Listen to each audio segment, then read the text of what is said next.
is the National Weather Service Office in Wilmington, Ohio. The preceding signal was a test of the weather radio station WXJ-46 Miamisburg, Ohio, public warning system.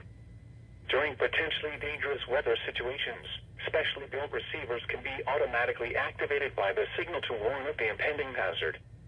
Tests of the signal and receiver's performance are normally conducted by the National Weather Service between 11 a.m. and noon each Wednesday.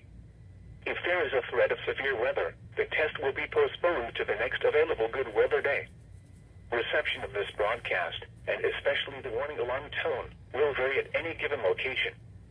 This variability, normally more noticeable at greater distances from the transmitter, can occur even though you are using a good quality receiver in good working order. The warning alarm tone will be activated for hazardous watches and warnings for the following counties in Ohio: Butler, Champaign, Clark, Clinton, Dark, Greene, Logan, Miami, Montgomery, Preble, Shelby, and Warren. And in Indiana, Fayette, Union, and Wayne. This concludes the weekly test of weather radio station WXJ-46 Miamisburg, Ohio.